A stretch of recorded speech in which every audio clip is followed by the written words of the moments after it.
Bonsoir à toutes et à tous, bienvenue mesdames et messieurs, nous sommes encore là ce soir, mais nous vous rassurons, c'est pour la dernière consacrée à la 6e édition du championnat d'Afrique des Nations. Après donc la compétition, voici venue l'heure du bilan. Le Maroc, vous le savez depuis hier, remporte ce CHAN après avoir battu le Mali 2-0. C'était hier au stade Misour Amadou de Yaoundé, mais ce n'est pas seulement ce titre-là que remporte le Royaume chérifien. En individuel, par exemple, Soufiane Raimi a été élu meilleur joueur de la compétition et puis meilleur buteur avec 5 réalisations. Le gardien Anas Zniti du Maroc est également désigné meilleur gardien de la compétition. On vous présentera tout à l'heure le 11 type de cette 6e édition du championnat d'Afrique des Nations élus les uns les autres par la Confédération africaine de football. Aucun joueur camerounais ne figure dans ce 11 type de cette 6e édition du championnat d'Afrique des Nations. Voici donc venu l'heure du bilan. Qu'est-ce qui n'a pas marché chez les Lions à prime? Il faut tirer les conséquences de cet échec et préparer déjà Algérie 2022. Oui, parce que le Cameroun passe le flambeau à l'Algérie qui va organiser l'édition 2022 en espérant bien évidemment qu'elle se tiendra de ce côté-là. En plateau ce soir, nos constants habituels, mais il y a la dame qui ne sera pas avec nous ce soir, Hermine Maï, à qui nous souhaitons beaucoup de courage, malheureusement victime d'un accident de la circulation à quelques heures seulement de cette émission. Mais rassurez-vous, ces jours ne sont pas en danger. Un débattement au niveau du genou. On espère simplement qu'elle se remettra très vite. On vous donne cette information parce que nous savons que vous l'appréciez beaucoup. Charles Mongami, bonsoir et bienvenue. Bonsoir Sylvestre, je salue tous ceux qui nous regardent en ce moment. Bonsoir Clément. Bonsoir Sylvestre, bonsoir Charles, bonsoir l'ensemble des téléspectateurs, bonsoir Hermine. C'est donc terminé pour cette édition du championnat d'Afrique des Nations depuis hier. Les uns les autres, le Maroc a quitté par exemple le Cameroun. Les Lions à prime également, chacun en train de retrouver tranquillement sa petite famille. La colonie, le contingent de coton sort de Garoua, va arriver dans la ville de Douala où le club va séjourner avant de mettre le cap sur le Mali pour jouer son match du tour de cadrage, le Niger pardon, pour jouer son match du tour de cadrage de la Coupe de la Confédération. Mais notez qu'il y aura eu 32 matchs durant cette 6e édition du championnat d'Afrique des Nations. La première avec 16 équipes. 62 buts ont été inscrits, soit une moyenne d'1,93 buts par match. Le meilleur buteur, c'est Soufiane Raimi avec 5 réalisations. Il a également été élu meilleur joueur de la compétition, Soufiane Raimi. L'attaquant marocain, meilleur gardien de but, Anas Zniti de l'équipe du Maroc, Charles Mongamouyemes. Ces statistiques, quand on compare avec Maroc 2018, où 47 buts dans l'ensemble de la compétition avaient été inscrits. Il y avait seulement 8 pays, il faut le noter, moins de 32 matchs. Cette fois-ci, on a eu 32 matchs, 16 pays qui ont joué la compétition pour 62 buts inscrits. La moyenne, elle est quand même bien au-delà. Oui, elle est intéressante. C'est vrai que le premier tour nous a donné des signes de manque de buts. On était sevré un petit peu de buts au premier tour. Mais à partir du troisième match, du premier tour, on a eu un certain nombre de buts qui sont entrés, notamment à partir de Limbe, et ça a remonté donc cette moyenne de buts. Et le Maroc qui a contribué beaucoup, parce que le Maroc a quand même marqué plusieurs fois 3 buts, 4 buts, 5 buts. 5 buts. Donc le Maroc a remonté suffisamment cette moyenne, et il n'est pas étonnant que il est raflé même certaines distinctions individuelles, en dehors de celle du gardien qui pour moi peut être relativement discutable. Des bons gardiens dans ces compétitions, il y en a eu. Il y en a eu pas mal, oui. Le gardien de la Guinée par exemple, je crois, il est pas mal. Le gardien du Mali lui-même, il était pas mal du tout. Et même certains gardiens qui sont partis au premier tour était pas mal du tout aussi. Togo. Par contre, on verra tout à l'heure, lorsqu'on regarde le 11 type, cette incohérence, beaucoup le qualifient ici. Le gardien Anas Zniti du Maroc est élu meilleur gardien de la compétition, mais dans l'équipe type, ce n'est pas lui qui est dans les buts, c'est Ndigui qui est bien dans les buts. Donc, on aimerait... Est-ce que c'est peut-être une différence de jury? C'est possible. Possible, parce que ce ne sont pas les mêmes jurys qui font l'élection des meilleurs joueurs qui rentrent dans l'équipe type ou ceux qui sont désignés meilleurs joueurs de la compétition. Clément Zeko, le Maroc aura marché sur cette édition en 32 matchs disputés, 62 buts inscrits. Le Royaume chérifien a inscrit à lui seul 17 buts parmi les 62 de cette compétition. Oui, son attaque était très prolifique et ça s'est vu à partir bien sûr, essentiellement du deuxième tour, parce qu'au premier, c'était encore un peu... C'était serré. Nous souvenons-nous que le premier match du Maroc se termine un peu à l'arraché, simplement parce que c'est sur un penalty que le Maroc se prend, un penalty qui est même obligé d'être repris parce que le gardien n'avait pas les pieds sur la ligne. C'est entré un peu lentement, mais sûrement, parce qu'on a eu l'impression que le Maroc avait suffisamment étudié la compétition et son contexte, et maintenant était venu avec des arguments sûrs. Donc Maroc est venu avec beaucoup de certitude, et ils l'ont même déclaré dès qu'ils sont arrivés en disant qu'ils sont venus présenter le trophée pour le ramener, et que c'était la mission à eux confiée par leurs autorités. Donc, et ils sont venus pour remplir cette mission. Et au fil de la compétition, on s'est rendu compte qu'effectivement, ils sont venus pour remplir la mission. Déjà que l'étude qu'ils ont faite de la compétition a fait en sorte qu'on a observé une flexibilité dans leur manière de faire. À chaque adversaire, ils opposaient l'état de l'adversaire du jour pour pouvoir tirer l'avantage de la situation. Donc, on l'a vu dérouler tranquillement, sans forcer le talent, un peu, même quand l'adversaire essayait de se relever à son niveau, il l'avait dans sa roublardise, parce qu'ils savent feindre des fautes, ils savent simuler, comme on dit. Et dans leur simulation qui était à la limite, comme je le disais depuis, c'était à la limite des fautes. On avait l'impression qu'on avait fait des fautes sur eux, mais chaque fois qu'on regardait de près, on trouvait que c'était un peu de la ruse. Et cette ruse a contribué à attaquer psychologiquement tous les adversaires et à diminuer l'élan qui tentait de se mettre en route. Donc, c'est une belle équipe du Maroc qui a gagné, qui a dominé des pieds à la tête, il faut le dire. Beaucoup de buts, la récompense collective, la récompense individuelle. Et puis bon, on ne peut pas manquer l'occasion d'applaudir ce Maroc. Il a marqué plus que tous les autres joueurs dans cette compétition. 5 buts pour Soufiane Raimi, qui est également élu meilleur joueur de cette 6e édition du championnat d'Afrique des Nations. Il le mérite. Je pense que c'est mérité. Moi, je voyais Raimi ou Morlaï Sylla. Malheureusement, Morlaï Sylla a fait un mauvais match de demi-finale, parce qu'il est complètement hors sujet. Mais il revient lors de la petite finale. Il revient lors de la petite finale, mais il n'a pas le même enjeu que la vraie finale. Or, et puis au niveau du nombre de buts, il est en dessous de Raimi. Et il faut dire que Raimi, quoi qu'on dise, si vous l'avez regardé depuis la première journée, c'est un joueur talentueux. Il a quelques relents de ce joueur allemand, là, comment il s'appelle, qu'il est au Bayern. Il est un attaquant qu'on n'arrive pas à situer.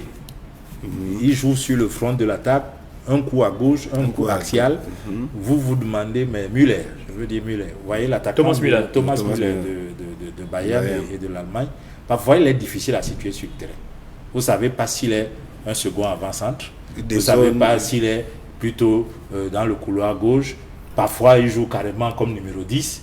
Il vient récupérer le ballon. Je crois que c'est quasiment l'électron libre de cette équipe. Mais ce qui est intéressant dans son jeu, c'est que vous sentez qu'il veut faire la décision. C'est ça qui est important quand il joue.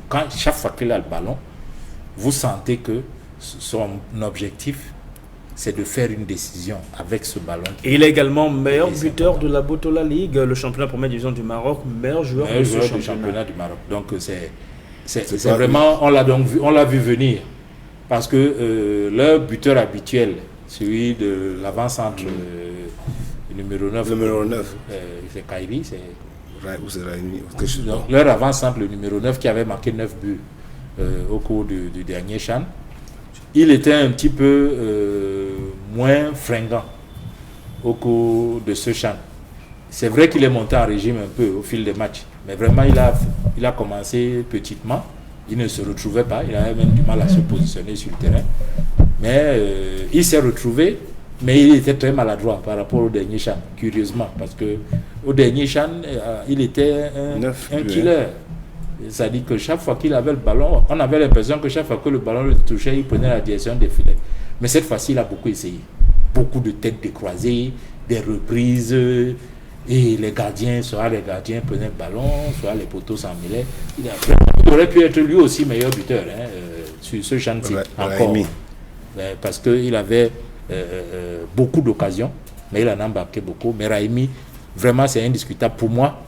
Ça s'est vu clairement que c'est le meilleur joueur de ce challenge. Et le challenge dit avec les recruteurs dans les tribunes ou bien au-delà à travers le petit écran qui déniche la perle qu'il leur faut. Soufiane Raimi fait l'objet de pas mal de convoitises en ce moment, surtout sur le vieux continent. La Juventus de Turin veut se l'arracher, mais le Raja de Casablanca dit non. Mais ils peuvent se le permettre au Maroc parce qu'ils ont le moyen de le conserver, de le garder. Oui, et nous le disons ici chaque fois. On ne parle pas du Maroc pour l'Europe parce qu'on est dans le besoin. On part parce qu'on veut, on a l'envie simplement, parce qu'on veut changer d'air. Aujourd'hui, là, l'opportunité se présente et son équipe, l'équipe dans laquelle il évolue, est à mesure de dire... Et ils disent qu'il n'est pas transférable en tout cas avant la fin de la saison, parce que le Raja de Casablanca est encore en Ligue des Champions. Dans la compétition, oui. Mais combien d'équipes peuvent se permettre ce luxe-là? De dire non à la Juventus de Turin. Oui, de dire non. Et même, parce que l'équipe peut dire non. Mais il faudra convaincre le joueur à rester. Parce que vous pouvez refuser. Mais si le joueur n'adhère pas, les deux côtés vous perdez. Il ne reste pas, il ne part pas. Et il devient un joueur quelconque à la limite. Parce que son objectif étant de partir, vous l'ayez gardé, il aussi, entre les deux, il a l'impression qu'il n'est plus au bon endroit.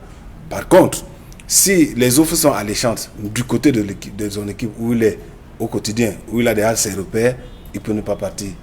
Et par moment, c'est le challenge sportif qui va prendre le dessus. Ok, j'ai déjà démontré au Maroc ce que je suis. Est-ce que je ne peux pas aller lever le niveau, essayer de me frotter un peu plus fort pour voir si je peux continuer à être une référence? Oui, sur le plan sportif, on peut accepter ce challenge. Mais sur le plan matériel, je crois qu'il n'y a pas beaucoup d'envie à nourrir quand on est au Maroc par rapport à aller à Turin. Alors, découvrons l'équipe type de cette 6e édition du championnat d'Afrique des Nations. On sera avec le concours de la réalisation. On vient la commenter juste derrière. Et voilà donc le 11 de ce tournoi. Le 11 de ce tournoi avec aucun joueur camerounais, comme vous pouvez bien le voir. Il y en a qui ont quand même montré de belles choses durant cette compétition. En 7 éléments, on se retrouve juste derrière.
Et voilà le verdict révélé par la Confédération africaine de football. On va rester sur cette image, le tableau qui dévoile ce 11 type du tournoi. Dans les buts, le Guinéen Djigui Diarra, Soufiane Bouftini, le Marocain à la défense avec Sori Doumbouya, le Guinéen également, Siaka Bakayoko, Isaka Samanké complète cette défense. Au milieu de terrain, Ali Benmamer, le Marocain, Massassi Obenza, le Congolais de la RDC précisément, Morlaye Silla de la Guinée, Soufiane Raimi à l'attaque avec Richard Nané et puis Yakuba Bari pour donc boucler ce 11 type. Le 11 type dévoilé par la Confédération africaine de football, Charles Mangom-Yémé. Pas de joueurs camerounais qui figurent. Pourtant, il y a eu, on a vu quand même certains sortis du lot, le gardien de but Achoukeridou, Martin Akoasomo ou encore Aurélien Tamengombe, pourquoi pas le capitaine qui aura inscrit 2 buts dans cette compétition, Salomon Bangabidjeme. Oui, mais vous savez que pour établir ce type de classement, on regarde la performance individuelle, mais on regarde aussi la performance de votre équipe globalement. Vous pouvez avoir été un bon défenseur, mais si vous avez la pire défense du tournoi, ça va être difficile quand vous choisissez tout seul dans votre défense alors que vous avez pris 10 buts en 2 ou 3 matchs. Je crois que c'est ce qui a desservi et Tamengombe et Banga, on a pris 6 buts en 2 matchs, dont des bourdes de Tamengombe par exemple. Je crois que ça a dû le déclasser. Achoukeridou, c'est un peu pareil. C'est-à-dire que sa faute de main qu'il fait au cours du match de demi-finale, je crois, et sa réaction derrière et tout, je crois que ça a dû le déclasser de ce classement-là qui prend les meilleurs gardiens. Donc pour moi, celui qu'on met là, moi, je l'ai apprécié. Oui, il était pas mal comme gardien. Il parle beaucoup.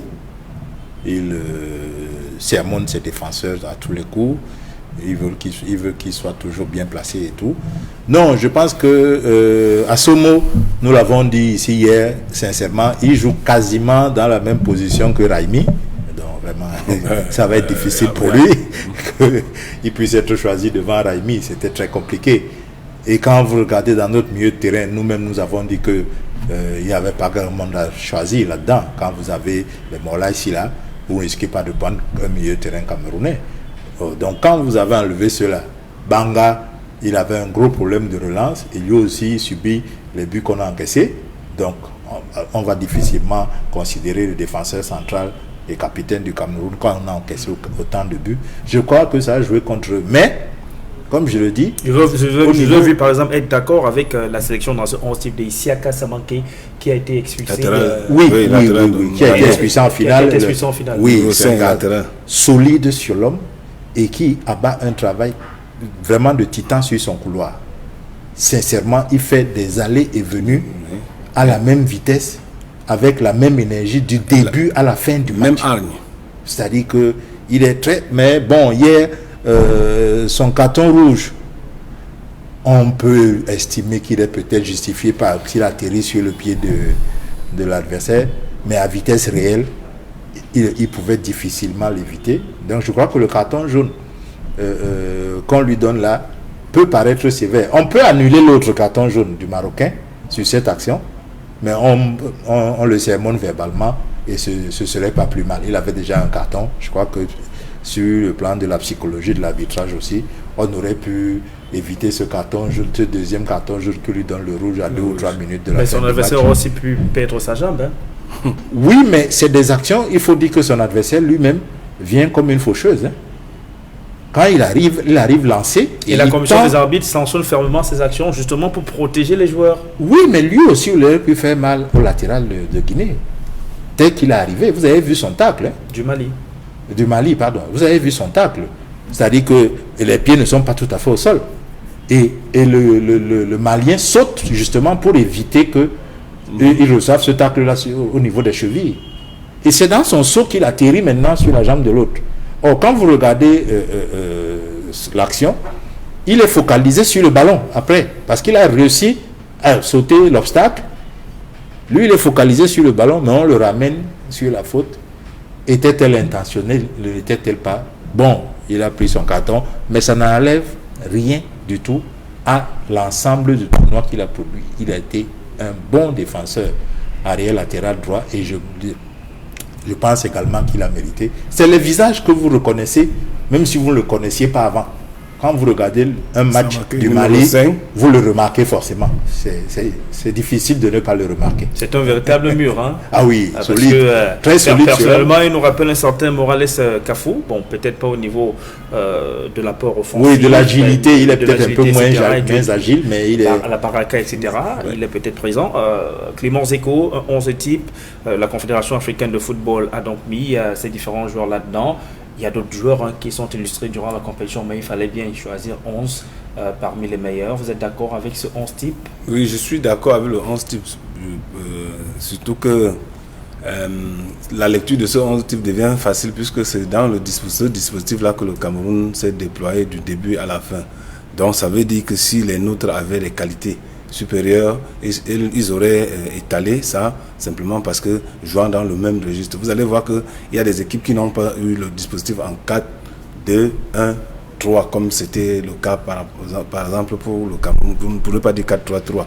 Donc dans ce dispositif-là, les joueurs qu'on a choisis sont individuellement ceux-là qui, dans le poste, avaient beaucoup de qualité et en dépassement de fonction, amenaient une plus-value pour donner l'opportunité à leur équipe de faire quelque chose de différent. Quand on prend Samaké, dont on parle là, on a comme l'impression qu'il est très rigide, mais les navettes qu'il réussit à faire, la hagne, l'aide qu'il apporte lorsque sa défense bascule du côté opposé, alors que les défenseurs centraux sont partis pour travailler et qu'il doit venir momentanément prendre la place dans l'axe, il y va franchement. Même chose, lorsque le défenseur ou bien le milieu de terrain qui est correspondant devant lui va à l'abordage, il vient resserrer. Et après, quand il a l'occasion de passer lui-même pour aller au centre, il le fait. Donc, il y a que au poste, dans le jeu au poste, il est bien, dans le dépassement de la fonction, il est encore assez bien. Donc, ce serait difficile pour lui. Quand on prend notre latéral droit, qu'il faut comparer à Samaké, véritablement, si vous les mettez déjà sur la même balance, ça veut dire que vous n'avez pas bien observé la différence qui saute à l'œil dans l'efficacité au poste, dans l'aura dans le jeu et même dans la prestance qu'il a sur... Il a même marqué sur coup franc. Oui, donc ça c'est pour prendre juste l'exemple de... Et maintenant quand tu prends les attaquants, Raimi qui est meilleur buteur, et les actions au-devant lesquelles Raimi arrive, il ne vous donne pas l'occasion de vous tromper 2 fois. Si vous vous trompez une fois, c'est extrêmement grave. Il vous impose son talent. Il vous impose son talent. Oui, vous ne devez pas vous tromper. Parce que même sans vous tromper, il est dangereux. À forte raison, quand vous vous trompez. Donc il est efficace et très calme dans la zone de finition, mais est aussi très efficace.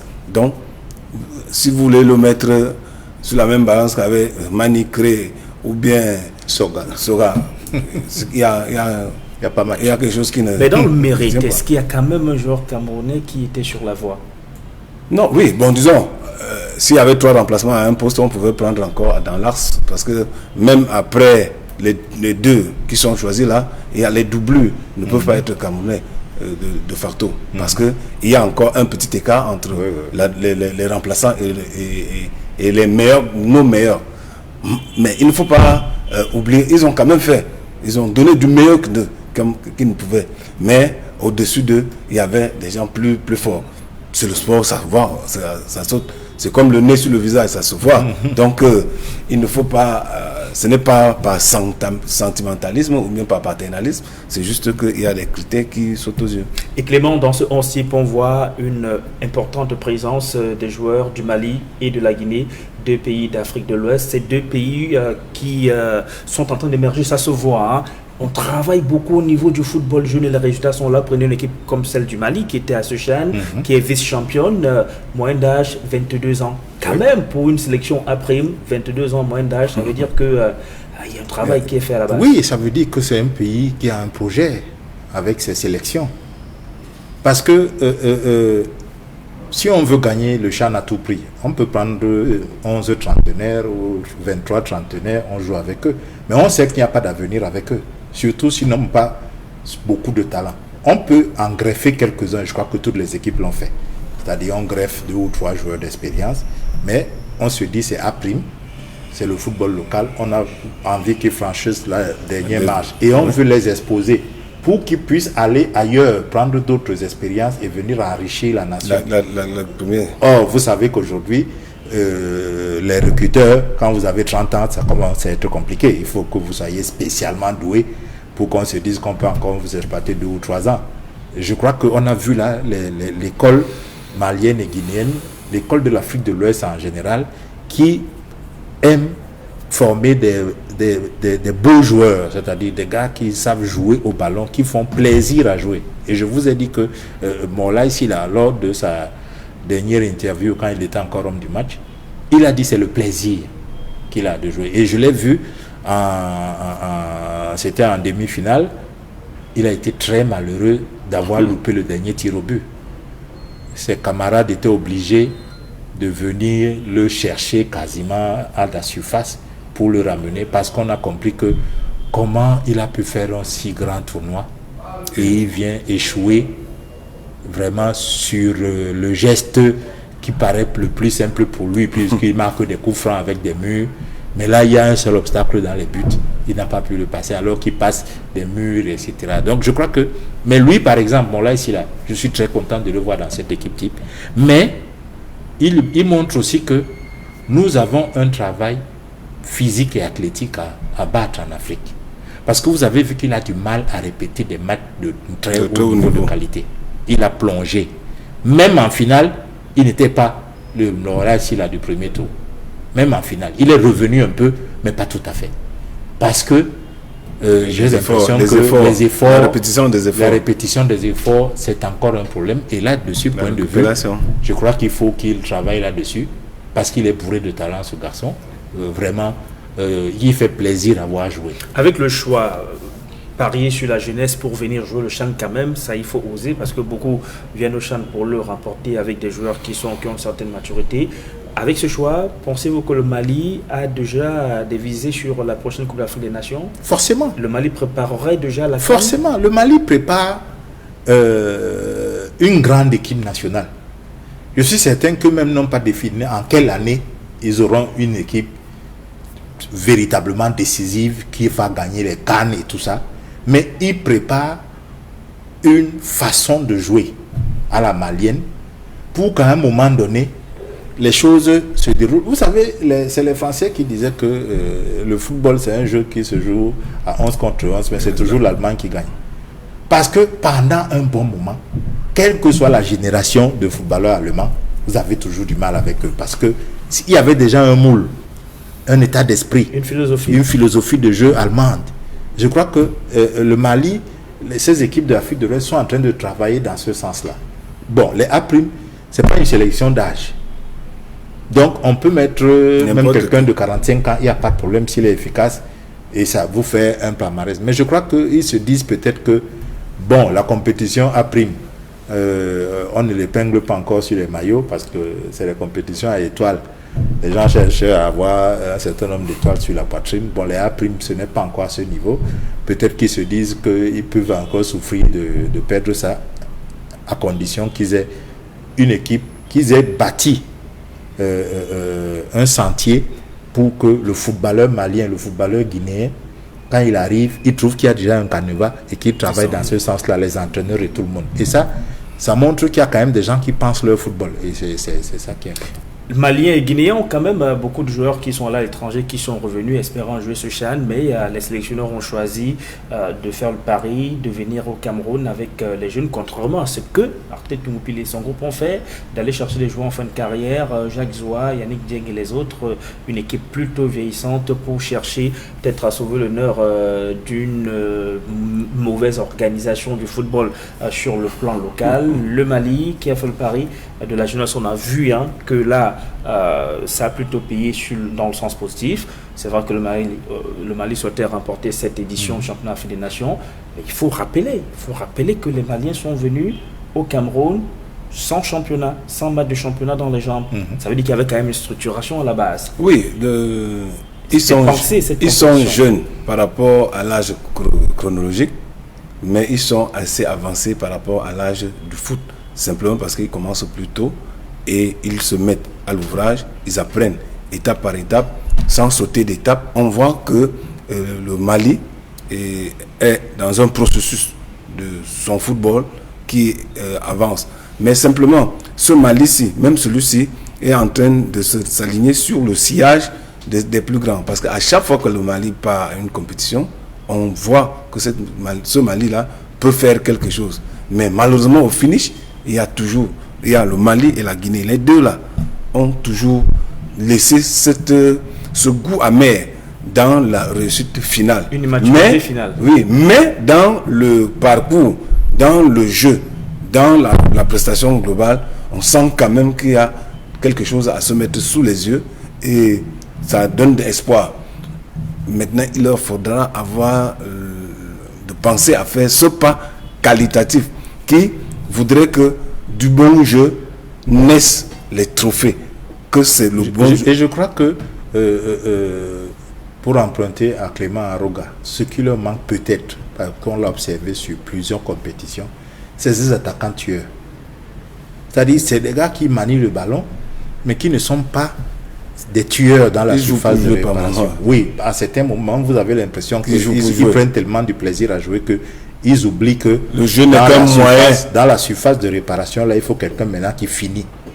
Et peut-être que dans leur formation, c'est ce qui leur manque. Je crois qu'il faut qu'ils regardent du côté des attaquants de pointe pour qu'ils aient des gars qui sont focalisés sur le but, qui peuvent être parfois un peu moins techniques. El Kaabi, il est technique. Mais ce n'est pas ce qu'il montre en premier. Ce qu'il veut montrer en premier, c'est l'efficacité devant le but. Donc il faut qu'ils aient ce type d'attaquant, même s'il a la technique, qu'il ne pense pas qu'au cours du match. C'est ça qu'il doit montrer en premier, c'est la finition d'abord. Et sa technique va l'aider dans ce sens, justement. Je crois que ces équipes d'Afrique de l'Est ont ce manque-là. Et vous avez vu que chaque fois que la Côte d'Ivoire, par exemple, réussissait à émerger dans ces compétitions, elle avait un très grand attaquant tueur, en règle générale. Oui. Il s'est dit que quand la Côte d'Ivoire avait des véritables attaquants tueurs, elle arrivait à passer. C'est souvent ça. Il leur manque des gars du niveau, pas niveau, mais de la carrure de Roger Mila, c'est-à-dire Patrick Mboma, qui au cours d'un match sont focalisés sur les filets, ils veulent les voir trembler à tous les coups. Ça, il leur faut ce type de joueur. Et au-delà des prestations collectives, il y a des joueurs qui sont démarqués individuellement, peut-être pas pour le commun des supporters, mais les techniciens qui étaient à l'affût, parce que c'était aussi un gros marché pour les recruteurs. Les Camerounais ont tapé à l'œil, certains ont tapé à l'œil, alors qui ne figurent pas dans le 11 type. Ako Asomo, Martin Ako Asomo, qui a été élu homme du match à deux reprises dans ce tournoi et sollicité par les Mamelodi Sundowns en Afrique du Sud, l'un des meilleurs clubs d'ailleurs sur le continent africain. Le championnat s'est développé de ce côté-là, donc le contact est très avancé d'ailleurs avec les agents de ce joueur qui aura démontré qu'il y avait sur le plan individuel de la valeur dans la sélection camerounaise. Oui, et puis Charles, à chaque fois dès que Charles est tombé sous son charme, il n'a cessé de répéter qu'il manque à ce joueur-là le dernier geste qu'il faut faire pour être efficace. Parce que le tout n'est pas d'amener le ballon devant les buts. Le jeu permet simplement d'amener le ballon devant les buts et trouver le tir qui va être mis hors de la portée du gardien et faire la différence. Donc, jouer pour jouer, à la limite, ça devient le jeu d'enfant. Alors que la compétition doit partir du fait que c'est de l'efficacité que découlera le moyen de rendre efficace, c'est-à-dire le jeu. Il ne faut pas jouer et peut-être qu'on y arrivera parce que le jeu nous a amené. Non, il faut partir à l'envers. Commencer par l'efficacité. Est-ce que si chaque action que nous entreprenons peut se terminer par un tir, s'il commence par se terminer par un tir, on verra donc que les actions, si vous comptez, vous allez voir que nous avons amorcé 10 attaques, mais nous n'avons réussi que 2 tirs. En faisant le ratio, on se rend compte que notre jeu est à la limite stérile. Qu'est-ce qu'il faut faire? Il faut se redéployer tel que chaque fois qu'on a l'opportunité, il faut terminer par le tir. Donc, en pensant d'abord à l'efficacité avant le jeu, on va faire ce pas qualitatif. Donc, j'ai comme l'impression que la Guinée, le Mali, généralement, d'abord le jeu. Non, le jeu n'est qu'un moyen pour remonter le ballon. Pour revenir sur Ako Assomo à 21 ans, avec le style de jeu qui est le sien, qu'il a démontré durant cette compétition, le championnat sud-africain, c'est celui qui lui sied le mieux, qui lui conviendrait le mieux. On sait qu'en Afrique du Sud, il y a de bons clubs, ça paye bien, mais maintenant, ce n'est pas, il faut aussi le reconnaître, le meilleur en termes de proposition de jeu où un joueur peut vraiment se développer championnat sur le continent, Clément. C'est l'opportunité qu'il faut d'abord saluer. Et comme il est un joueur, il va s'adapter. Il y a dans la qualité du joueur l'adaptabilité. Si vous ne pouvez pas vous adapter dans un contexte, vous serez inutile. On salue quelle opportunité pécuniaire ou Non, le fait de jouer à Mamelodi Sundowns déjà le met en orbite. Et maintenant, si de là, il réussit à se faire, à se mettre au-dessus du lot, il peut aller plus tôt, il peut aller ailleurs. Il aura le choix personnel d'aller ailleurs ou de demeurer. Donc, de sa prestation, de comment il joue.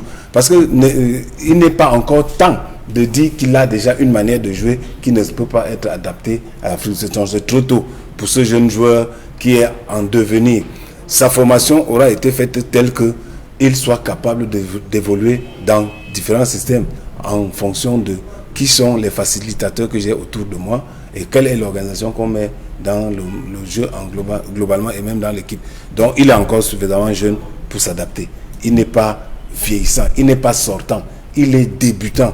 Et le débutant, c'est celui qui a une panoplie d'activités pour pouvoir se rendre utile. Financièrement, il gagnerait bien sa vie en Afrique du Sud par rapport à ce qu'il peut percevoir si jamais le personne même en jouant ici au Cameroun. Mais maintenant, l'Afrique du Sud, est-ce que c'est le championnat qui conviendrait mieux à un joueur de talent qui a des propositions, qui a un jeu plutôt chatoyant? Il a du talent. Mais l'Afrique du Sud va être une étape intermédiaire qui peut devenir définitive s'il ne progresse pas. Comme la Chine l'a été finalement pour Bassogo. Parce que quand vous avez un joueur comme Ako Assomo, vous avez remarqué que dans son jeu, il lui manque aussi un certain coup de rein pour éliminer complètement un adversaire. Parfois, il avait du mal. Parce que pour laisser un adversaire sur place, il y a un coup de rein qu'il faut avoir pour y aller. Et il a aussi que c'est un des rares droitiers qui joue comme un gaucher. C'est-à-dire que j'ai l'impression que son pied gauche ne joue pas beaucoup.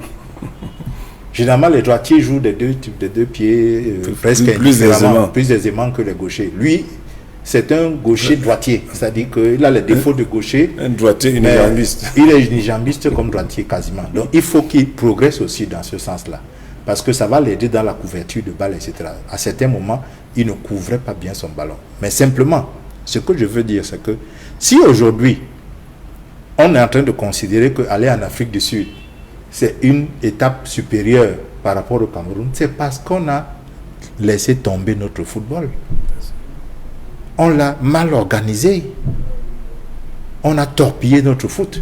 Je vous signale que Georges Weah est passé par le Tonnerre de Yaoundé. C'était une étape supérieure pour lui. Japhet Doram qui plus tard jouera l'équipe de France. Japhet Doram est passé par le Cameroun avant d'aller. Les Joe Nagbe, etc. Ils sont quelques-uns qui sont passés par le Cameroun parce que pour eux, c'était un palier supérieur. Alors, si aujourd'hui... Samuel Eto'o est passé par le Cameroun. Nous... Oui, mais lui au moins il est Camerounais. Bon, à la limite, on peut pas dire qu'il est dans son pays.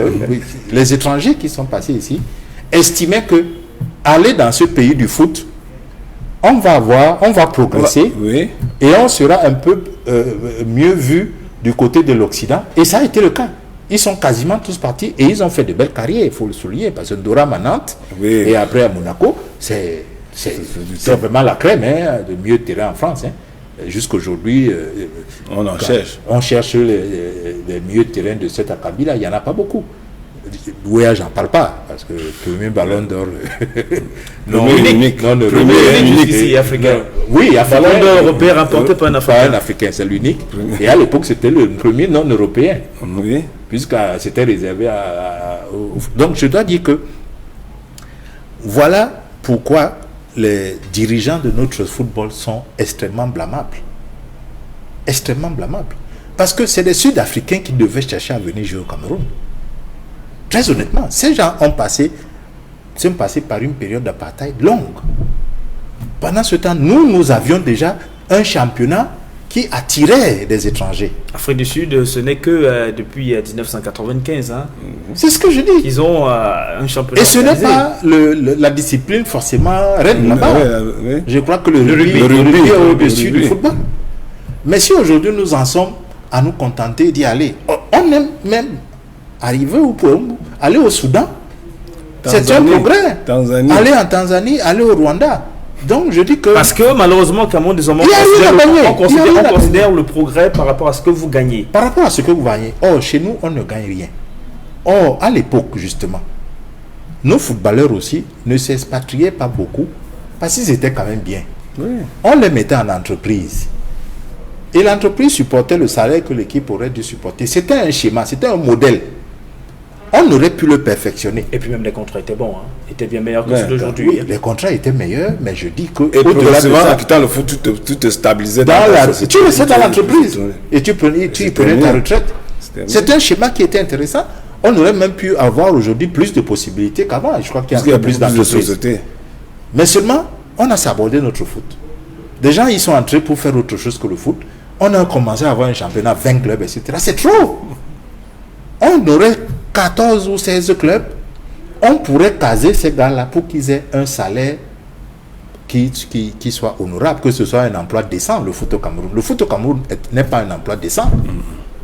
On dit qu'on est professionnel, mais ce n'est pas décent du tout comme emploi. Même pour les techniciens, ce n'est pas un emploi décent. Ils sont obligés de faire ça en faisant autre chose. Ils ne peuvent pas se consacrer à ça entièrement. Donc je crois que à quoi à ce moment, et je vous ai dit que je ne serais pas surpris qu'une autre nation vienne chercher Itame Ngombe. Et justement, puisque vous parlez de Relien, Itame Ngombe, il a tapé justement à l'œil de Florent Ibenge, qui est également bien introduit à l'AS Vita Club, d'ailleurs l'entraîneur, hein, Florent Ibenge, qui veut faire partir Relien Itame Ngombe du Cameroun pour l'amener en RDC à l'AS Vita Club. Là-bas aussi, ça paye nettement mieux, bien mieux qu'ici. Bien sûr. Mais en termes de progression, s'il faut progresser, c'est au Congo. Même en termes de progression, c'est en RDC. Le nombre de clubs d'un niveau un peu relevé pour le niveau africain est plus élevé en RDC qu'ici. Et ils sont tout le temps en compétition. Quand vous enlevez le coton, vous ajoutez là, ils sont d'ailleurs même. Mais bien sûr, ils sont tout. Quand vous enlevez le coton, il y a encore qui? Il n'y a plus pratiquement pas grand chose. Tous les autres qui sont derrière, celui-ci lève la tête et se souffle, l'autre se lève la tête et se souffle. Donc, alors que là-bas, il y a quand même 3 ou 4 d'un niveau africain bien acceptable. On vient de relever le traitement qu'on fait. Le traitement, vous n'avez pas en jouant en RDC à réfléchir si à la fin de mois on va vous payer ou on va pas vous payer. En allant aux entraînements, est-ce qu'on j'aurai la prime d'entraînement aujourd'hui ou je ne l'aurai pas? Ces questions-là, ça ne se pose pas comme ça. Ça se pose autrement. Donc, ce standard-là fait en sorte que, partir du Cameroun pour le Congo, sur ce plan-là, on a évolué. On a vu Simon Mossola sacrifier le champ. Il est parti. Bien sûr, il est parti. C'est la régularité de la rémunération. Oui, sans réfléchir. Le CHAN, c'est une compétition de 3 semaines et après, il faut vivre. Il fait comment? Et après, il fait quoi? C'est ça le problème. Et moi, je voulais dire, s'il te plaît, je te coupe pas, que rien ne nous empêche. Parce que cette notion de A', on la triche en France. C'était l'antichambre de l'équipe de France. Ce n'était pas les joueurs qui jouaient localement. C'est-à-dire que quand on a pensé le CHAN, on a donc mis A'. Mais la notion au départ, c'est l'équipe de France, c'est-à-dire des gars qui ne sont pas encore titulaires, mais qui sont intéressants, qui peuvent faire la force de l'équipe de France. Ils ont fait la A'. Nous, on peut faire une sélection B. Qu'est-ce qui nous empêche de faire les Lions B pour faire venir tous nos joueurs qui jouent en Afrique? Et constituer une équipe. Aujourd'hui, on a les gardiens, le Mossola, etc. On fait une équipe de Lyon B et on regarde. Pour jouer quelle compétition? Non, pour les confronter à nos joueurs locaux pour voir s'il y a un progrès. Parce que ces éléments-là, pour la direction technique, ça peut être important. Est-ce que nos joueurs allaient au Rwanda, en Afrique du Sud, En Tanzanie. Les Hugo Nyame étaient où là? Ils sont partis depuis un moment. Hugo Nyame en Afrique du Sud. En Afrique du Sud et tout ça. Les Alexandres sont à Djibouti. À Djibouti. On fait une sélection de nos joueurs qui sont en Afrique, par exemple, et on vérifie que est-ce que le fait d'être parti du Cameroun lui a permis de gagner sur le plan de la performance en tant que footballeur. C'est des notes qui peuvent servir à la direction technique nationale. On n'est pas obligé d'attendre qu'on décide un jour qu'on peut faire une compétition des joueurs qui jouent en Afrique, mais pas dans leur pays. Nous pouvons nous-mêmes faire une sélection pareille, juste pour que nous ayons un nombre de notes. Oui, pour élargir l'assiette de nos compétiteurs. Parce que quand vous enlevez ceux qui jouent en équipe première, quand vous enlevez ceux qui, comme ceux du Chan là, oui. Après là, ils vont partir. Ouais. Et ceux qui partent là ne sont pas très... Je veux dire, la distance qui les sépare de l'équipe première est encore grande. Maintenant, entre-temps, si la gestion de la carrière n'est pas bien faite, ils vont s'égarer parce que nous ne pourrons pas avoir la possibilité d'entrer à l'équipe A. Qu'est-ce qu'il faut donc faire? Il faut créer une compétition comme une catégorie comme celle dont parle Charles, pour que se donner la possibilité à chaque fois de retourner ce panier-là pour voir est-ce qu'il n'y a pas une graine à prendre. Les Tignièmes. Oui. On a perdu les Tignièmes. Beaucoup sont partis. Ils sont partis. On ne sait pas. À un moment donné, alors que c'était visible qu'il leur manquait 1 ou 2 pas pour s'installer confortablement. Et quand on le retrouve dans une équipe nationale étrangère, oui, alors qu'on le connaît ici, et puis on le retrouve en Guinée équatoriale comme équato-guinéen. Donc il y a des possibilités comme ça que nous pouvons exploiter. Moi, je veux dire que la réflexion est importante dans le foot. Et je n'ai pas l'impression que dans notre direction nationale et tout ça, on s'amuse à faire ce genre de choses.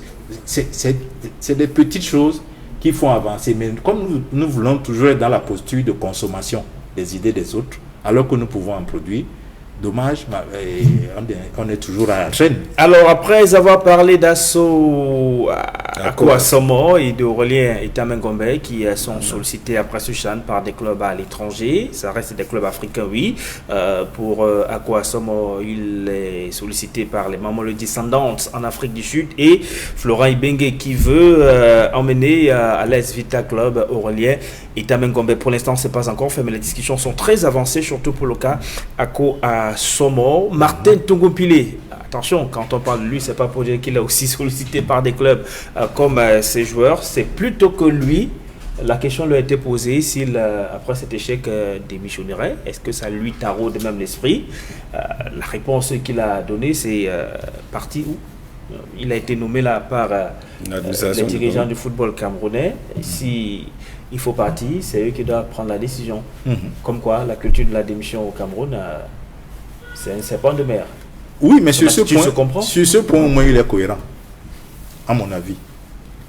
Parce que tout le monde lui dit qu'il a mis le Cameroun là où il n'a jamais été au CHAN, donc il n'a pas échoué. Pourquoi vous voulez qu'il démissionne alors que ceux qui l'ont nommé estiment qu'il n'a pas échoué? C'est pas la mission qu'il avait. Hein. Sa mission, c'était de se qualifier pour la finale et tout mettre en œuvre pour la remporter. Pour la remporter. Mais quand il la perd, les mêmes personnes qui lui ont donné cet objectif sont venues lui dire qu'il a hissé le Cameroun à un niveau jamais atteint pour le CHAN. Donc, il a fait une performance. Quand vous faites une performance, pourquoi vous allez démissionner? Moi, il n'y a pas de raison. Sur ce plan, je trouve qu'il est relativement cohérent. Maintenant, si vous voulez regarder l'ancienneté comme entraîneur, vous voulez regarder toute l'expérience qu'il a accumulée et tout ce qu'il a ressenti comme reproche par rapport à la qualité de jeu de son équipe, c'est vrai que son orgueil peut être piqué. Et le pousser à dire, ok, j'ai fait ma part, je pense que quelqu'un d'autre peut prendre le relais pour voir s'il fera mieux que moi. À ce moment-là, il démissionnerait. Est-ce que cette attitude et là, il se heurte aux habitudes du Cameroun. Est-ce que cette attitude n'est pas plutôt celle d'un fonctionnaire qui a été mis en mission ailleurs, puisqu'il est d'abord fonctionnaire? Mais ses propos sont ceux... On peut l'affecter, on l'a affecté. Ses propos sont ceux d'un fonctionnaire. Ses propos sont ceux d'un fonctionnaire. C'est pour ça que je vous dis toujours que pour les sélectionneurs, il faut qu'on s'entende très bien. Si c'est des gens qui ont un contrat, qui prennent d'abord une disponibilité comme fonctionnaire, à ce moment-là, ils peuvent rompre leur contrat. Mais si on les conserve comme fonctionnaires détachés à l'équipe nationale, s'il démissionne, on risque de faire l'amalgame et de penser qu'il a carrément démissionné de la fonction publique et on lui pose des problèmes pour la suite de sa carrière. Je ne sais pas s'il est déjà retraité ou s'il est toujours actif. Clément doit le savoir mieux que moi. Mais j'ai l'impression qu'il a l'âge pour être déjà retraité. Bien sûr. Donc, il a parlé comme un fonctionnaire. Et un fonctionnaire au Cameroun, surtout d'un certain âge, c'est oui monsieur. C'est oui la hiérarchie. La hiérarchie a dit je me plie. La hiérarchie m'a choisi, je fais. La hiérarchie m'a dit de partir, je pars. C'est pas ça que ça fonctionne ici. Dans les critères de notation du fonctionnaire, il y a le respect de la hiérarchie. Voilà. Si vous voulez être bien noté, vous respectez la hiérarchie. Ce n'est pas une faute que de respecter la hiérarchie. C'est pour dire quoi? Une évaluation, ce sont ces critères. Si un critère d'évaluation, c'est le respect de la hiérarchie, qu'est-ce qui vous empêche de respecter cette hiérarchie? Il faudrait simplement que l'on repense de fond en comble notre mouvement sportif pour lui donner des objectifs qui conviennent à notre niveau et en y mettant les moyens d'abord intellectuels qu'il faut et ensuite matériels et financiers après. Parce que une de nos faiblesses, et on le dit toujours, une de nos faiblesses, c'est dans la conception de ce que nous voulons faire. C'est du prêt à consommer là. Nous sommes dans le prêt à consommer. Or, dans la mouvement du sport aujourd'hui, ce n'est pas le prêt à consommer. Le prêt à consommer, c'est pour garder un certain niveau qu'on a eu, mais maintenant préparer que ça dure dans le temps et qu'on passe au palier supérieur. Et pour le faire, il faut des gens à la manette pour concevoir.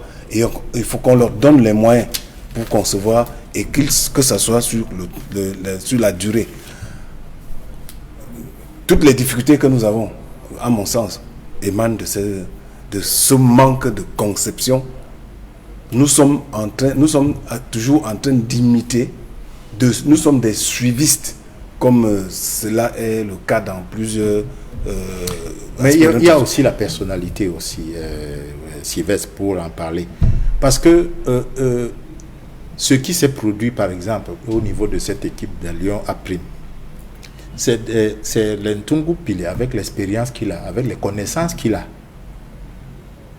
Il devait amener les dirigeants administratifs qui sont obligés de nommer les techniques, parce que c'est comme ça la règle.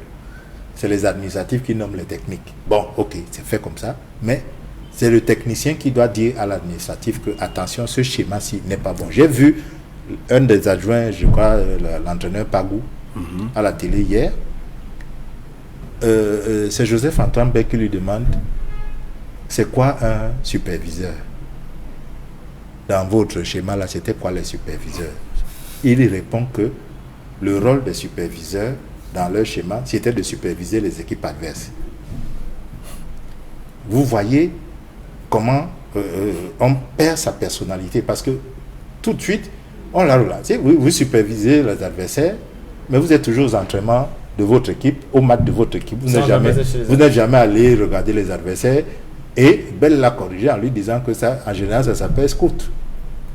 C'est pas superviseur. On est dans le foot, il y a des expressions consacrées pour chaque chose. Oui, bien sûr. Qu'est-ce que ça démontre, sa réponse là? C'est que il veut justifier quelque chose qui sait être une faute sur le plan de l'organigramme d'une équipe nationale. Il sait que c'est une faute, lui technicien. Mais comme il faut caresser les dirigeants, les hauts dirigeants dans le sens du poil, en leur faisant croire qu'ils ne se trompent jamais, il faut donner une raison comme celle-là. Tout le monde a éclaté de rire sur le plateau. Parce que vous n'avez quand même pas dit que les superviseurs, alors que quelques minutes avant, il avait dit que c'est les superviseurs qui ont fait un rapport qui a conduit à leur désignation à eux, à la place de Arouga. Mais après, ça devient des gens qui doivent superviser les adversaires. Quand vous supervisez les adversaires, vous faites le rapport contre le sélectionneur qui est là, au niveau de votre hiérarchie. Vous voyez qu'il se pose aussi un problème de personnalité. Encadrer demande de la personnalité. Surtout s'il s'agit d'encadrer la jeunesse. Parce que vous avez le devoir d'exemplarité quand vous employez la jeunesse. Si les jeunes vous voient en train d'accepter, d'avaler n'importe quelle couleuvre, il est normal qu'on ait ce type de jeu qu'on voit. C'est-à-dire que vous allez avoir des joueurs qui n'ont pas de personnalité. Ou qu'on voit des joueurs qui viennent vous crier dessus, hein, mais bien sûr, sortie du terrain. C'est ça qui arrive. Donc, pour qu'on ait une équipe qui a de la personnalité, il faut que les sélectionneurs aient de la personnalité. Depuis la formation, il doit avoir un formateur qui a de la personnalité, etc., etc. C'est à ce moment que nos joueurs eux-mêmes auront de la personnalité. Mais si nous-mêmes, on avale des couleuvres, vous pensez que ce joueur a un exemple en face de lui pour avoir de la personnalité? Non. Et on a donc une équipe où les gens ont peur de faire des passes parce qu'il leur manque la personnalité. C'est cette absence de personnalité qui fait qu'on ait la peur de mal faire en permanence. Voilà. Alors maintenant qu'on a fini avec les bilans sportifs, messieurs, sur le plan de l'organisation, on distribue ce soir les bons et les mauvais points au Cameroun. Commençons par les bons parce qu'il y en a tellement eu quand même, il faut le reconnaître, surtout la qualité des stades proposés à la Confédération africaine de football pour organiser ce 6e championnat d'Afrique des Nations. Japoma surtout qui a été l'attraction et l'objet de tous les mécontentements avec cette affaire de billets pour le match entre le Cameroun et la RDC, des billets qui étaient introuvables parce que ceux de Yaoundé s'étaient focalisés, on avait d'ailleurs fait carrément, on va dire, une fixation sur ce match et parti à peu près Yaoundé pour venir regarder le match au stade de Japoma. Globalement, Charles, Clément, comment avez-vous, commençons par vous Clément, sur le plan de l'organisation, quelles sont les notes qu'il faut donner au Cameroun? J'hésite parce que on n'a pas donné à l'événement la valeur qui lui sied. On a rempli une fonction, c'est-à-dire l'objectif c'était d'organiser pour qu'on se rende compte que nous aussi on peut organiser. Mais le Cameroun n'est-il pas allé au-delà de ce qui a été fait lors des autres éditions? C'est pas à ce niveau-là qu'il faut commencer à faire l'analyse. Le Cameroun est à son standing, à son niveau. Et si nous prétendons avoir ce niveau-là, mettons toutes nos choses à ce niveau-là. Quand le Maroc, par exemple, est arrivé, l'hôtel qu'on leur a donné, ils ont refusé. Ils ont pris l'hôtel pour eux, à leur niveau. Parce qu'ils estimaient que cet hôtel-là n'était pas à leur niveau. Qu'est-ce que je veux dire? Ça veut dire que nous devons, nous aussi, avoir notre marque de fabrique. On ne doit pas se contenter du menu fretin. L'objectif global était ici, organiser. Pour qu'on voit qu'on peut organiser. Non, il fallait aller au-delà de organiser. Et parce qu'en allant au-delà de organiser, on se donne beaucoup plus d'exigences et c'est bien pensé. Vous croyez que tous les... En un an, Clément, Cameroun n'a eu qu'une année pour organiser ce champ. Le Cameroun n'a pas eu qu'une année. Cette compétition se serait tenue... En 2019. Non, cette compétition se serait tenue il y a un an. Non, en avril. Le champ a été attribué, l'organisation a été attribuée au Cameroun en juillet 2019. Oui, nous sommes en 2021, oui. En janvier 2021. Et qu'est-ce que ça change? Et nous étions en train de préparer la CAN, hein, Sylvestre. Qu'est-ce que ça change? Qu'est-ce que ça change? Vous voyez donc que si vous avez laissez-moi aller jusqu'au bout. Donc, je voulais dire donc ceci. Tous les riverains des stades ont eu maille à partir avec leur train-train quotidien. Il n'était pas facile d'accéder dans son quartier à Bépanda. Il n'était pas facile d'aller à son travail. Normalement, il n'était pas facile d'aller au stade et de ressortir. Pourquoi? Parce qu'on n'a pas pris le temps de penser ce qu'il fallait faire. À un moment donné, on est tombé net devant le problème et on lui a donné la solution qu'on avait là à cet instant-là. Et de deux, qu'est-ce que au-delà de on a organisé, qu'est-ce que le CHAN nous a apporté? Pas grand-chose. Pas grand-chose. Parce que nous n'avons rien démontré qui soit nous-mêmes. Nous avons été toujours à la traîne en tout et pour tout. C'est vrai, les infrastructures sont l'arbre qui cache la forêt.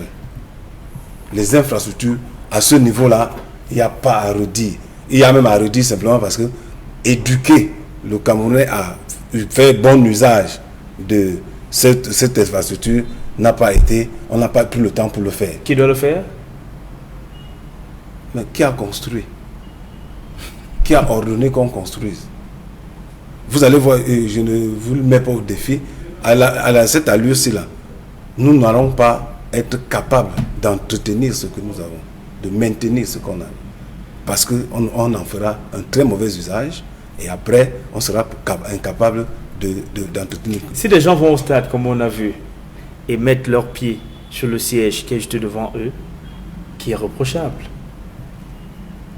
C'est le premier reproche à celui qui met les pieds. Mais maintenant, est-ce que vous avez pensé, est-ce que tout le monde a vu que la distance entre deux chaises est tellement petite que si vous êtes dans le détail, vous avez de la peine où mettre vos pieds. Il faut être réaliste. C'est tellement serré que si vous êtes de grande taille, il vous sera difficile. Et les barres qui sont en dessous des chaises vous empêchent d'enfoncer vos pieds. Donc ça devient difficile. Donc il y a un problème d'adaptation au milieu. C'est fait pour des petites personnes. C'est fait pour les petites personnes. Or, la moyenne de la taille chez nous, c'est combien? Est-ce qu'on a tenu compte de cela? Parce que c'est vrai, on peut reprocher aux citoyens de mettre les pieds sur la chaise. Oui, mais est-ce que vous pouvez rester recroquevillé sur vous-même 90 minutes? C'est pas possible, hein. Essayez d'asseoir et vous allez comprendre. Donc vous justifiez ces actes? Je ne justifie pas, mais j'explique que la faute est de deux côtés. S'il y a suffisamment d'espace, comment je vais mettre mes pieds sur la chaise? Si mes pieds peuvent se tendre, je vais mettre les pieds comment? S'il y a suffisamment d'espace, je ne peux pas. Donc ne voyez pas simplement qu'on met les pieds sur la chaise. C'est mauvais de mettre les pieds sur la chaise. Ça, je n'applaudis pas pour ça. Mais dans la conception, il y a quelque chose qui a flanché. Parce qu'on n'a pas tenu compte de la moindre de la taille du Camerounais qui doit être là, ou bien de celui qui va y être. Alors Clément, c'est que quand ces Camerounais sont dans des bus, ils vont de Douala à Yaoundé pendant 4 heures de temps. Est-ce qu'ils enlèvent leurs pieds pour les poser sur le siège qui est juste devant? L'espace n'est non plus grand, hein? Charles Mongamieme. Mais de temps en temps, ils se lèvent. Hein? Sur le plan de l'organisation de cette compétition. Oui, les bons points, c'est les pelouses. Pour moi d'abord, les pelouses ont tenu. Parce qu'il pourrait y avoir des craintes qu'après 2 matchs à Japoma ou 2 matchs à Omnisport pendant réunification, le gazon pouvait se trouver amoché. On a terminé la compétition, le gazon est quasi intact. Ça, c'est quelque chose d'important. Je vous ai dit également que, quoi qu'on dise, on a pu contenir le coronavirus un peu, en dehors de l'épisode RD Congo, qui est malheureux et qu'il faut vraiment relever pour punir et sanctionner ceux qui sont les fautifs. En dehors de cela, on a pu quand même contenir un peu. On n'a pas encore le bilan Covid de ce CHAN. Hein. Non, mais le cas, on nous les donnait avant chaque match. Ça, c'est pour les équipes. Je parle des équipes, je ne parle pas des Camerounais. Parce que pour la CAF, le jeu, c'est tout le monde. Hein. Je suis d'accord. Ceux qui sont supportés dans la tribune, etc. Je suis d'accord. Mais moi, je parle des équipes d'abord. Je dis que nos étrangers sont venus au Cameroun. Il n'y a eu aucun décédé. Il n'y a pas eu de grands hospitalisés pour cause de coronavirus. Okay? Pour moi, c'est quelque chose d'avantageux parce qu'on le craignait. L'autre chose, c'est qu'on a pu terminer. Commencer et terminer. Sur les plans positifs. Mais je veux dire pour les infrastructures, attention, elles ne sont pas achevées. Elles ne sont pas achevées parce que le stade de la réunification, il y a des murs de soutènement qui sont à faire. Quand vous regardez les blocs toilettes là, il y a une pente comme ça, il faut un mur de soutènement parce que l'érosion va ronger ça. Dans l'une de ces ministres, justement, le ministre des Sports avait parlé de ces travaux de finition. Hein. Voilà. Il y a un cahier de charge, l'entreprise Mahil attendait le financement qui doit aller avec. Autant on est content de les avoir, autant il faut le dire. L'autre chose que je veux relever, les matchs se sont bien joués. Le terrain était bien éclairé. Simplement, il y a un problème. Je crois qu'il faut que les techniciens du foot et les entrepreneurs de ces stades regardent la position des bancs de touche. Elle est gênante pour les spectateurs. Ils sont très avancés sur la piste de course et vous masquez toute une aile quand vous êtes assis en contrebas au niveau du terrain. Et donc, moi, il m'est arrivé pour regarder les actions sur cette aile-là, de regarder plutôt l'écran alors que je suis au stade. Ça pose un problème. Je crois qu'il faut y réfléchir. Comment on va positionner les bancs de touche pour qu'ils ne gênent pas les spectateurs. L'autre chose, ça je l'avais souligné ici aussi, au stade de la réunification à Bépanda. Il y a 6 drapeaux qu'on est venu planter devant ce qu'on appelait avant la tribune B, c'est-à-dire la tribune qui est en face de la tribune couverte. Et on les a mis, ces drapeaux-là, les marques qui portent les drapeaux, on les a mis juste à côté de la piste de course. Et quand vous êtes assis à cette tribune, vous êtes obligé d'esquiver, de vous courber pour bien voir le match. Or, à l'époque, ces drapeaux-là étaient derrière le public. Je crois qu'il faut les y remettre. C'est des petites choses comme ça qu'il faut corriger. Maintenant, ce qui a été bien aussi, à mon sens, c'est la sécurité, quoi qu'on dise. Nous avions des craintes sur le sud-ouest. Les équipes qui y sont allées, elles ont séjourné, elles ont disputé leur match. Le Cameroun même y est allé. On n'a pas relevé un incident grave dû au Chan. Donc on peut dire que sur le plan sécuritaire, c'était bien. Même si les stadiers, on l'a vu, ont été débordés à Douala avec l'envahissement de la pelouse après les matchs. Ça, c'est des choses qu'il faut corriger. Mais sur le plan global, je crois que on a assuré la sécurité suffisamment, parfois même avec un peu de zèle. Parce que on vous demande d'enlever même un chocolat que vous avez comme coupe-faim. On vous dit, vous n'entrez pas avec un chocolat. Si vous n'avez pas l'argent pour acheter ce qu'on vend au stade, qu'est-ce que vous faites? Il ne faut pas positionner le stade non plus au niveau des VIP. Tout le monde n'est pas VIP. Il y a des gens qui peuvent venir de la maison avec son petit sandwich ou son petit chocolat. Mais généralement, Clément, généralement, Charles, c'est comme ça. Hein, parce que même ailleurs, on a vu que ça se passait comme ça. Oui, mais on demande de manger hors des gradins. Puisque tu manges à l'intérieur du stade, c'est pareil. C'est-à-dire que vous mangez, quand vous asseyez, vous n'avez plus le droit de manger. Mais on vous demande de vous lever si vous avez acheté dans les boutiques du stade. Vous pouvez vous asseoir avec votre repas. Mais quand vous voulez déguster, vous remontez. C'est ce qu'on m'a demandé à moi. Et maintenant, parmi les flops de la compétition, est-ce que l'affaire des tests Covid avec la RDC, on peut endosser cela au Koukan? Oui. C'est l'entière responsabilité. C'est quand même sous la supervision de la Confédération. C'est l'entière, oui. Vous dites bien supervision. Ce n'est pas eux qui font les tests. Et ils ne ramènent pas les tests ici. Les tests sont au Cameroun. Ça fait partie de ce qu'on vérifie quand on vient en mission d'inspection. Est-ce que vous avez la possibilité de faire des tests? Est-ce que vous avez la capacité de faire des tests pointus et crédibles? Et dans les délais. Dans les délais impartis. C'est ça la mission d'inspection. Si les missions d'inspection ont approuvé, et pendant la compétition, vous faites ce qui s'est passé. C'est la CAF qui a défini le protocole, hein, 48 heures avant le match. Entièrement d'accord. Le problème pour la RDC, c'était pas le délai. Le problème, c'était qu'il y a des gens qui ont été testés positifs alors qu'ils ne l'étaient pas. Et la proportion est telle que on ne peut pas croire que c'est une petite erreur. C'est une question de proportionnalité. Quand vous avez 13 joueurs ou 25, et après vous en à 3, pour un échantillonnage aussi réduit, ça pose un problème. Et ça pose un problème de crédibilité du centre qui a effectué les tests. Et c'est pour ça que, pour la CAN, ça, je suis certain que la CAF a mis ça dans ses petits papiers. Il faut vérifier cette chose. Il faut qu'on ait le courage de mettre la main sur ce qui s'est passé, de vérifier comment on a pu faire des tests dans un centre non agréé CAF, justement. Parce que la RDC, dans son courrier, dit que l'hôpital à Kenty n'était pas agréé pour les tests. Pourquoi on allait faire les tests là-bas? Donc nous-mêmes... Agréé CAF. N'était pas agréé CAF. Pourquoi on va faire des tests dans un centre non agréé CAF? Alors que c'est nous les organisateurs. Ça veut dire que si tous les autres ont été effectués, ça veut dire qu'on a transgressé nous-mêmes le protocole CAF. Et c'est une faute.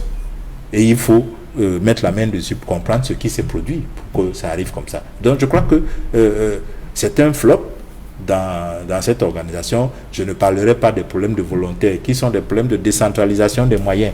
Parce que généralement tous les moyens sont centralisés et vous pouvez être chef d'équipe de volontaires. Vous n'avez aucun pouvoir même pour leur payer le taxi. Parce que vous n'avez rien. C'est le chef qui a.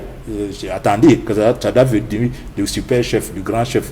Ça, c'est des choses qu'il faut savoir décentraliser pour que, franchement, le transport des... Mais ça fait la une des journaux. Mais bien sûr, à l'étranger, partout. À l'étranger, et donc ça fait partie des flops. C'est un flop, c'est ce que je dis. C'est pour ça que j'ai dit, je ne parlerai pas pour dire que c'est un flop évident pour tout le monde, qu'on a eu dans cette compétition, que les gens aient fait grève devant le bureau du gouverneur, ça pose quand même un problème. La circulation routière à Douala et dans les autres villes les jours de match. Oui, ça, c'est un problème parce qu'on n'a pas pensé. Moi, j'ai vu, lors de la CAN féminine, ils ont eu une idée de taxi Verify.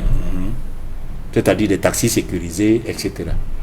On aurait pu prolonger cette idée pour mettre des bus vérifiés, pour que on mette à Douala, par exemple, des bus à Saint-Michel et d'autres à Bali ici, à Ougmeni.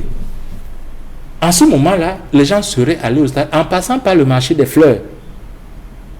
Et on aurait libéré un peu le côté Ndoko-Tignala pour les populations qui ne veulent pas aller au stade. Or, tel qu'on a fonctionné, quand on fermait 4 ou 5 heures avant le premier match, mais c'était une catastrophe de l'autre côté. Ceux qui sont intéressés par le match et ceux qui ne le sont pas. Et ça vient aussi du fait qu'on n'a pas associé les populations. C'est toujours ce qu'on fait chez nous. Les populations ne sont pas associées.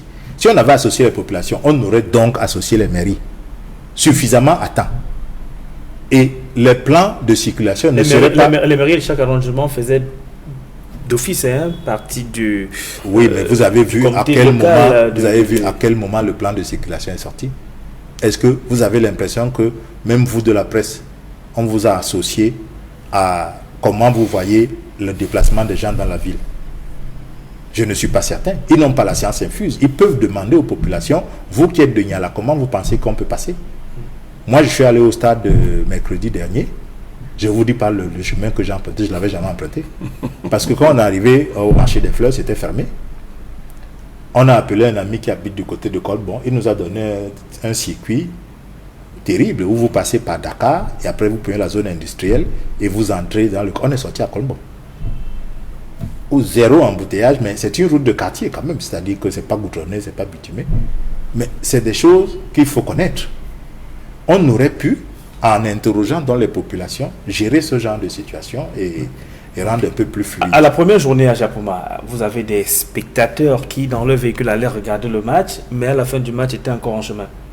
C'est-à-dire le premier match, il est en train de s'achever, ils allaient pour le regarder.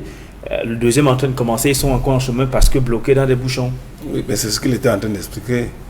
Il était en train d'expliquer parce qu'on n'a pas... il y avait le sens qui pouvait servir le plus était fermé. Le sens de l'axe là-bas était fermé. Et maintenant, il fallait passer par Ndokoti. C'était un problème d'organisation ou de la pénurie d'offres en matière d'infrastructures routières dans la ville de Douala? Non, je ne veux pas entrer dans la pénurie. Avec ce qu'on avait, on pouvait s'y prendre autrement. On pouvait s'y prendre autrement. Et je pense que les navettes de bus auraient résolu plus le problème, à tel enseigne que chacun n'était plus obligé d'aller avec son propre véhicule au stade. Ça diminuerait déjà le nombre de véhicules qui circulent dans la ville par rapport à la compétition. Et ça prendrait, si nous sommes 10 et nous avons 10 véhicules, et si on nous met 10 dans un autre véhicule, ça veut dire que l'espace que libèrent nos véhicules peut permettre que ce soit plus fluide. Donc en mettant dans les bus, on aurait réussi à résoudre autrement. En ne fermant pas complètement, parce qu'on ferme à 14h, on nous va après le deuxième match. Maintenant, tout le monde n'est pas intéressé par le foot, mais tous ceux qui passent sur cette route-là ne vont pas seulement au stade pour le foot. Il y en a qui habitent le long de ce chemin-là. Ils font donc comment? Ceux qui habitent de ce côté-là, quand on a fermé, ils font comment pour aller rentrer chez eux? Donc, ça fait que ce serait des courroucées de la compétition, parce qu'on leur empêche d'avoir la fluidité normale. Donc, ce n'était pas parce que les infrastructures étaient en manque, non. C'était juste que dans le peu là, on n'a pas su les gérer. Et voilà, on va vous dire merci à vous mesdames et messieurs. C'était, on va le dire, la reprise de 100% foot ce soir sur le plateau spécial Chan, parce qu'on revient dans notre grille normale des programmes sur Equinox Télévision, 1h30 d'émission, comme tous les lundis soirs. Merci à l'équipe technique qui m'accompagne dans cette autoproduction. Merci à vous, Charles, d'être venu. Merci à Clément d'être venu, mesdames, messieurs. Merci à toutes et à tous. Rendez-vous lundi prochain lorsqu'il sera 21h, s'il plaît à Dieu. C'est avec le même sourire, le même plaisir que nous vous retrouverons. Au revoir. Africa yelele, Africa yelele, Africa yelele, we are champions. Africa yelele, Africa yelele, Africa yelele. Africa, the home to every nation. We unite to speak.